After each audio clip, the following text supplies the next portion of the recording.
દર્શક મિત્રો, આજે આપણે વાત કરી રહ્યા છીએ શુક્ર ગ્રહની. જીવનની અંદર શુક્રનું આપણા જીવનમાં વિશેષ માત્રામાં મહત્વ રહેલું છે. જ્યોતિષ શાસ્ત્રની અંદર દરેક વ્યક્તિના જીવનની અંદર શુક્ર ગ્રહ ભૌતિક સુખ સુવિધાઓનો કારક ગ્રહ માનવામાં આવે છે. દરેક પ્રકારના તમારા સુખો છે, લક્ઝરિયસ લાઈફ છે, દરેક પ્રકારનું સુખ છે એ શુક્ર ગ્રહને આધીન છે. કોઈ પણ વ્યક્તિને કોઈ પણ પ્રકારનું સુખ જોઈએ છે તો એના માટે શુક્ર ગ્રહ વિશેષ માત્રામાં લાભ આપતો હોય છે અને આ જ શુક્ર ગ્રહ જીવનની અંદર સારી સફળતાઓ પણ આપતો હોય છે. તો દર્શક મિત્રો, ખાસ કરીને આપણા જીવનની અંદર શુક્ર ગ્રહનું શું છે પ્રભુત્વ? સુંદર દેખાવું એ પણ શુક્ર ગ્રહને આધીન છે.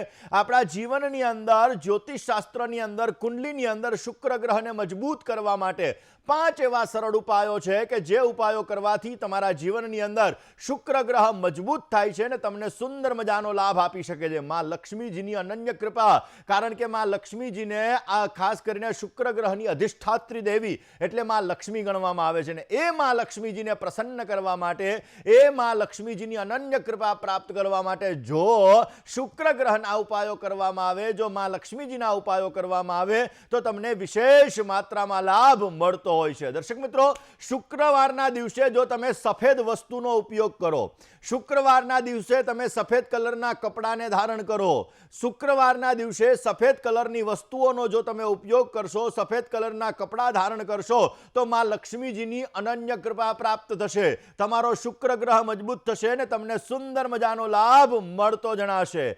ત્યારબાદ જોવા જઈએ તો આજના દિવસની અંદર શુક્રવારના દિવસે સફેદ વસ્તુઓનું દાન, સફેદ વસ્તુઓનું દાન કરવામાં આવે તો વિશેષ માત્રામાં ફાયદો પણ પ્રાપ્ત થઈ શકે. શુક્ર આપણા જીવનમાં વધારે પડતી અસર કરતો હોય છે. શુક્ર આપણા કાર્યોને સિદ્ધ પણ કરતો હોય છે અને શુક્રના લીધે આપણા જીવનની અંદર ઘણા બધા લાભો, ઘણી બધી સમસ્યાઓ દૂર થતી હોય છે. દર્શક મિત્રો, શુક્રવારના દિવસે જો માં લક્ષ્મીજીની પૂજા કરવામાં આવે, શુક્ર દોષને સમાપ્ત કરવા માટે ઓમ શ્રીમ રીમ શ્રીમ કમલે કમલાલયે પ્રસીદા પ્રસીદા શ્રીમ રીમ શ્રીમ ઓમ મહાલક્ષ્મીય નમઃ આ મંત્રનો જો જપ કરવામાં આવે તો વિશેષ માત્રામાં દરેક પ્રકારની પરેશાનીઓ, દરેક પ્રકારની તકલીફો દૂર થાય છે. અને આમ પણ દર્શક મિત્રો, માં લક્ષ્મી છે ને, સફાઈ હોય ને ત્યાં પ્રસન્ન થાય છે. ઘણાના ઘરની અંદર આપણે જોઈએ તો અસ્તવ્યસ્ત સામાન પડેલો હોય, કચરો પડેલો હોય, હેઠા વાસણો પડેલા હોય તો માં લક્ષ્મીજી છે એ તમારાથી રિસાઈ જાય છે. માં લક્ષ્મીજીની અનન્ય કૃપા પ્રાપ્ત કરવા માટે પ્રથમ તો તમારે સાફ સફાઈ રાખવી જરૂરી છે.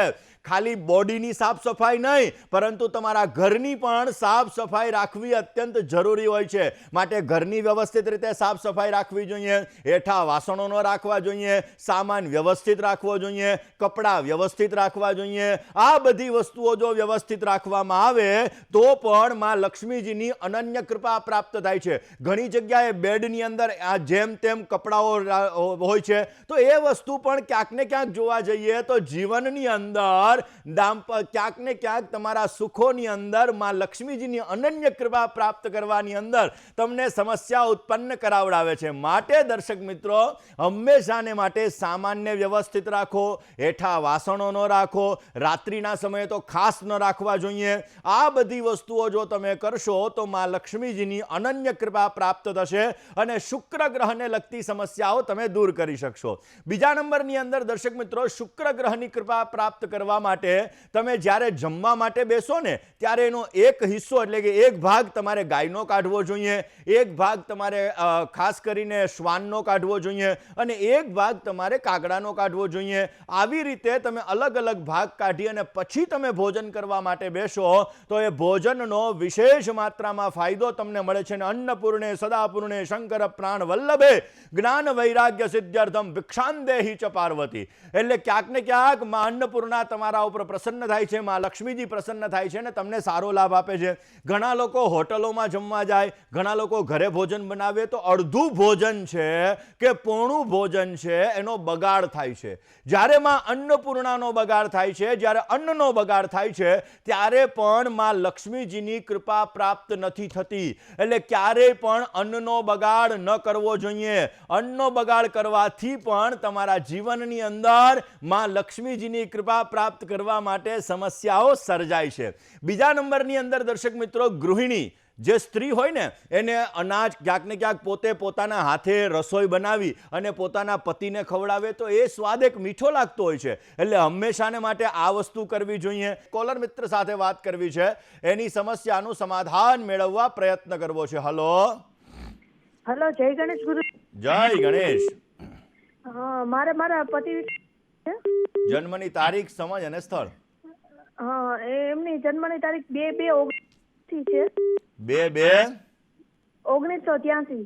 ઓકે. સમય રાત્રે 11:31.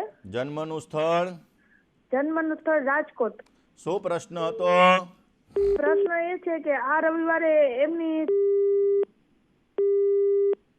ફોન કપાઈ ગયો. ચલો કઈ વાંધો નહીં, વાત કરી લઈએ. કન્યા લગ્નની કુંડલી છે. દશમ સ્થાનની અંદર રાહુ મહારાજ છે, બુધ અને કેતુ બિરાજમાન છે. ચતુર્થ સ્થાનની અંદર મંગળ અને શુક્ર બિરાજમાન છે. છઠ્ઠા સ્થાનની અંદર શનિમાં શનિની પ્રત્યંતર દશા ચાલી રહી છે.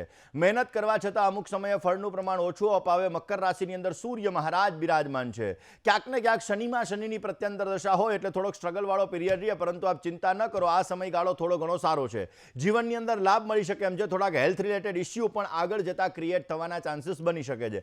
પોઝિટિવ રિઝલ્ટ માટે બને ત્યાં સુધી ભગવાન શંકરની આરાધના અવશ્ય કરવી જોઈએ. બને ત્યાં સુધી ગુરુનો ઓરિજિનલ પોખરાજ ફર્સ્ટ ફિંગરની અંદર ધારણ કરવાથી પણ આમને પોઝિટિવ રિઝલ્ટ મળતું જણાશે. ચોથા સ્થાનમાં કેતુ મહારાજ છે, ધનસ્થાનમાં શનિ મહારાજ છે. પશ્ચિમાભિમુખ શિવાલયની અંદર જો ધજાનું દાન કરવામાં આવે તો પણ વિશેષ માત્રામાં લાભ મળતો જણાશે. વાત એક કોલર મિત્ર સાથે કરીએ, સમસ્યાના સમાધાન માટેના પ્રયત્ન કરીએ. Hello hello. હાજી. હેલો. હા, જયશ્રીબેન બોલો બેન. આમાં છોકરા વિશે પૂછવાનું. નામ, તારીખ, સમય અને સ્થળ. એનું રોહિત નામ છે. જન્મ તારીખ 10 તારીખ 6 મહિનો 1995. સમય સવાર 7:05. જન્મનું સ્થળ સુરત. શું પ્રશ્ન હતો? એ વાત આવી નથી, જેને મેળ નહીં બેસતો. તમે અગાડી કીધું ને ચંદ્ર રાહુનું એના જોબ કરાવજો, તો જોબ બી કરાવ્યો. ચલો જન્માક્ષરની વાત કરીએ. ચંદ્ર રાહુનો ગ્રહણ યોગ છે. સપ્તમાધિપતિ છઠ્ઠા સ્થાનની અંદર છે. લગ્નમાં વિલંબ વિચ્છેદ જેવી સ્થિતિનું સર્જન કરાવડે. સાતમું સ્થાન છે ને એ પતિ અને પત્નીનું સ્થાન છે. એનો સ્વામી જ્યારે છઠ્ઠે બેઠો હોય ત્યારે ક્યાંક ને ક્યાંક લગ્ન જીવનની અંદર સમસ્યા ઉત્પન્ન કરાવડાવે. લગ્ન થવામાં અને થયા પછી ટકવાની અંદર સમસ્યા એના લીધે ઉત્પન્ન થતી હોય છે. ચંદ્ર રાહુનો ગ્રહણ યોગ મન દ્વિધામય કરાવડાવે ને સૂર્ય, શુક્ર અને બુધ આ ત્રણ ગ્રહો બિરાજમાન છે 12મા સ્થાનની અંદર. થોડી ઘણી સમસ્યા રહેતી જણાશે. કયો ઉપાય કરવો? ગ્રહણ યોગની પૂજા 600 ગ્રામ ચણાની દાળ 6 ગુરુવાર સુધી ધર્મસ્થાનમાં દાનમાં આપવી. પોઝિટિવ રિઝલ્ટ મળી શકશે. વાત એક કોલર મિત્ર સાથે કરવી છે, સમસ્યાના સમાધાનની કરીએ. હલો હેલો, જય ગણેશ મુકુંદભાઈ. જય ગણેશ. મારું નામ અંકુર છે. મારી જન્મ તારીખ છે 15/7/1982. 15/7/1982. સમય છે રાત્રે 9:27. રાત્રે 9:27. જન્મનું સ્થળ વાપી. ઓકે. શું પ્રશ્ન હતો? મને હમણાં ઘણા સમયથી ફાઇનાન્શિયલી બહુ તકલીફ પડે છે. હું હમણાં મારી વાઈફ સાથે પાર્લરનું કામ કરું છું, પણ મને એમાં કઈ જસ મળતો નથી. ઘણા સમયથી મને બહુ તકલીફ પડે છે. ચલો જન્માક્ષરની વાત કરીએ તો ઓલરેડી જન્માક્ષરમાં સૂર્ય રાહુનો ગ્રહણ યોગ છે. સૂર્ય રાહુનો ગ્રહણ યોગ છે એટલે મહેનત કરવા છતાં ફળ ઓછું મળે. સૂર્ય યશ, માન, પ્રતિષ્ઠાનો કારક ગ્રહ છે. પ્રતિષ્ઠા મળવાની અંદર થોડીક સમસ્યા ઉત્પન્ન કરાવડાવે. મંગળ અને શનિ સાથે જેને અત્યારે કુંભ રાશિમાં શનિ મહારાજ ચાલે છે, જેની ત્રીજી દ્રષ્ટિ ચંદ્ર ઉપર પડે છે, જેના લીધે મેન્ટલી ડિસ્ટર્બન્સ લાસ્ટ 1.5 યર્સથી તમારે રહેતું હોય. ઓલરેડી તમારા જન્માક્ષર મુજબ 12મા સ્થાનમાં બુધ, રાહુ અને સૂર્ય છે. ફાઇનાન્શિયલ મેનેજમેન્ટમાં થોડોક પ્રોબ્લેમ કરાવડાવે. કયો ઉપાય કરવો કે જેથી તમને બેસ્ટ રિઝલ્ટ મળી શકે? ભગવાન શંકરની નિત્યને માટે આરાધના કરો. શિવરાત્રિએ ભગવાન શંકરની પૂજા કરો. બની શકે ત્યાં સુધી કોઈ પણ ભૂદેવ પાસે ગ્રહણ યોગની પૂજા કરાવડાવો. રોજ સવારે સૂર્યને જલ ચડાવી ગાયત્રી મંત્રનો જપ કરો. અવશ્ય આપને પોઝિટિવ રિઝલ્ટ મળી શકશે. કોલર મિત્ર સાથે વાત કરીએ, સમસ્યાનું સમાધાન મેળવવા પ્રયત્ન કરીએ. હલો જય ગણેશ. હાજી. તાપી જિલ્લામાંથી બોલું છું. બોલો બેન. મારા છોકરાનું લગ્ન તૂટી ગયેલું ને. જન્મ તારીખ, સમય અને સ્થળ. હા, 5/3/86. હે 5/3/86. 7/3/1986. સમય સવારે 8:15. સવારે 8:15. 8:15. જન્મનું સ્થળ? આ તાપી જિલ્લા સુરત તાલુકામાં આવેલું છે અમારું ગામ. Okay done. શું પ્રશ્ન હતો? આ લગ્ન તૂટી ગયેલું હતું. ઓકે, તો લગ્ન જીવનમાં કેવું રહેશે એમ ને હવે આગળ? જો હા, એમના લગ્ન જન્માક્ષરની ક્યારે વાત કરીએ તો થશે? બુધ અને શુક્ર બંને ગ્રહો સાથે છે. મંગળ અને શનિ મહારાજ બિરાજમાન છે ભાગ્યસ્થાનની અંદર. દ્રષ્ટિ દ્વારા થતા શનિ ચંદ્રનો વિષયોગ બની રહ્યો છે અને સૂર્ય ગુરુ આ બંને ગ્રહો સાથે બિરાજમાન છે.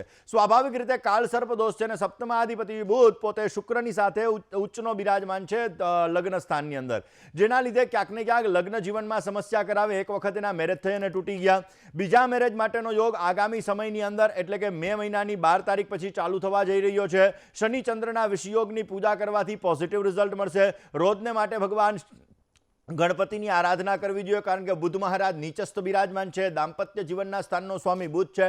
ભગવાન ગણપતિની આરાધના કરવાથી અવશ્ય પોઝિટિવ રિઝલ્ટ મળી શકશે.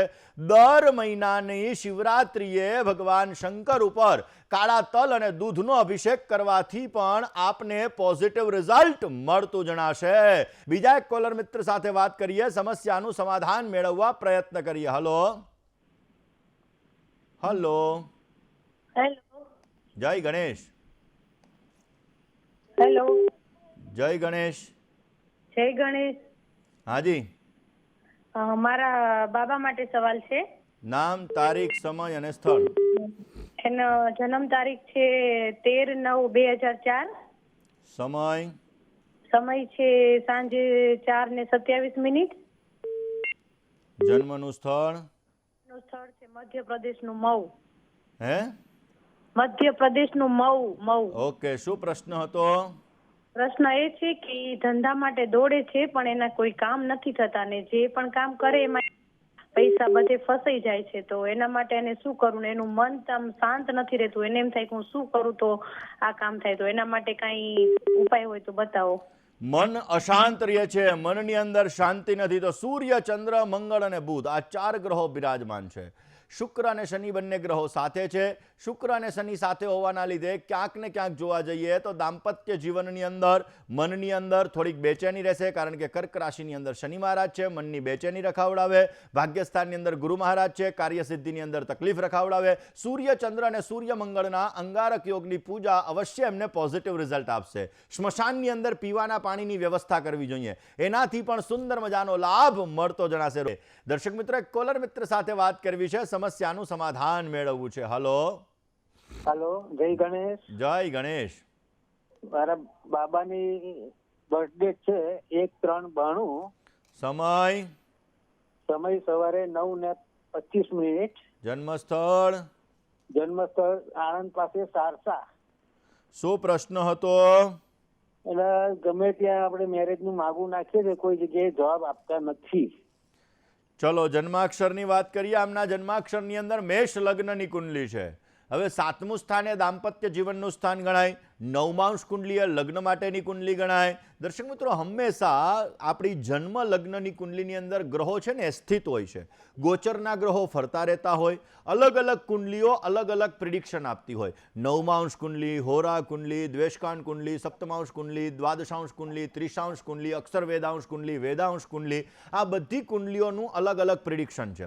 એની સાથે સાથે અષ્ટોત્તરી મહાદશા, વિંશોત્તરી મહાદશા, યોગીની મહાદશા, અંતરદશા અને પ્રત્યંતર દશા, આ બધી વસ્તુઓનું અલગ અલગ પ્રિડિક્શન આપણે કરતા હોઈએ છીએ. નક્ષત્રનું પણ પ્રિડિક્શન હોય છે, યોગનું પણ પ્રિડિક્શન હોય અને કરણનું પણ પ્રિડિક્શન હોય. હવે વાત આપણે લગ્નની કરી રહ્યા છીએ. સપ્તમાધિપતિ શુક્ર ઓલરેડી બિરાજમાન છે શનિ, ચંદ્ર અને મંગળની સાથે દશમ સ્થાનની અંદર. 9માંશ કુંડલીની અંદર સપ્તમાધિપતિ શુક્ર રાહુની સાથે બિરાજમાન છે. લગ્નમાં 90 થી 99% વાતો આવીને અટકી જાય. લગ્નની અંદર થોડીક સમસ્યા સર્જાય. ચંદ્ર શનિના વિષયોગની પૂજા અવશ્ય કરવી જોઈએ. સોમવારના દિવસે ભગવાન શંકરની પૂજા કરવી જોઈએ. શનિવારના દિવસે 10 વ્યક્તિને ભોજન કરાવવું જોઈએ. બને ત્યાં સુધી પૂનમના દિવસે ભગવાન વિષ્ણુના 1108 નામનો જપ કરવો જોઈએ. અવશ્ય આપને પોઝિટિવ રિઝલ્ટ મળશે અને આપના કાર્યો સિદ્ધ થતા જણાશે.